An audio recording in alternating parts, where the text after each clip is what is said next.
इस वक्त की बड़ी खबर में आपका स्वागत है। चलिए बढ़ते हैं खबरों की ओर। छत्तीसगढ़ के जगदलपुर में नक्सलियों के डंप से 1.61 करोड़ नगद और 1 किलो सोना बरामद, वसूली और हथियार का खुलासा। जगदलपुर बीते 11 मार्च को जगदलपुर में 108 नक्सली कैंडरों के आत्मसमर्पण के बाद करोड़ों रुपए नगद मिलने का खुलासा आईजी बस्तर ने किया है। नक्सलियों के डंप से मिला यह कैश मुख्य रूप से बीजापुर जिले से बरामद किया गया था। सुरक्षा बलों ने जमीन में दबाकर रखे गए 3 करोड़ 61 लाख रुपए नगद और 1 किलो सोने भी बरामद किया है। ग्रामीणों से वसूली कर जुटाया जाता था पैसा। आईजी बस्तर ने बताया कि नक्सलियों के पास जो करोड़ों रुपए मिले हैं वह ग्रामीणों से टैक्स के रूप में वसूले गए थे। इस रकम का इस्तेमाल संगठन में विस्तार और इसे बड़े नक्सली नेताओं तक पहुंचाने के लिए किया जाता था। इसके अलावा तेंदुपत्ता, लेवी और ग्रामीणों से साइकिल से लेकर मोटरसाइकिल तक के नाम पर भी पैसा वसूला जाता था। नक्सली इन पैसों का इस्तेमाल हथियार खरीदने और अन्य संसाधन जुटाने में करते थे। बरामद नकदी के बारे में यह भी सामने आया है कि इसका कुछ हिस्सा पड़ोसी राज्यों में सोने में बदल कर रखा गया था ताकि जरूरत पड़ने पर संगठन को आगे बढ़ाने में इसका इस्तेमाल किया जा सके।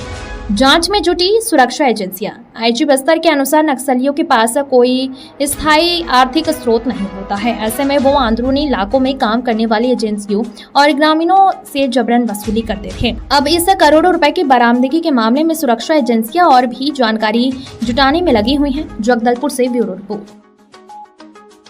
सर, जो अभी माओवादी बड़ा कैडर जो समर्पण किया, उनके कब्जे से कई करोड़ रुपया बरामद हुई। ये जो पैसा है, क्या ये लेवी का हिस्सा माना जा सकता है? दिनांक 11 मार्च को बस्तर संभाग मुख्यालय जगदलपुर में माओवादियों के कब्जे से बरामद की गई 3.61 करोड़ का नगद राशि एवं 1 किलो का जो सोना, जिसका मार्केट वैल्यू में लगभग 1.7 करोड़ का वैल्यू होते हैं। इस प्रकार नगद एवं जो सोना का अन्य जो हथियार सहित इसको डिस्प्ले किया गए थे।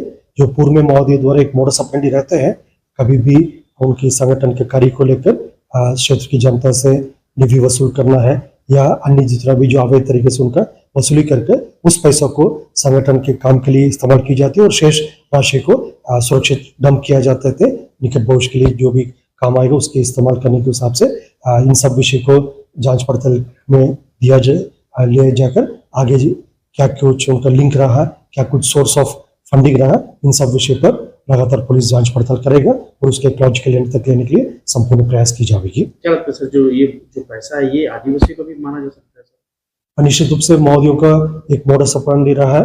जो क्षेत्र में जहाँ पर पूर्व में उनका एक मजबूत आधार क्षेत्र रहा है, उस समय सुरक्षा बल की इतना कैंप्स भी नहीं हुआ करते थे।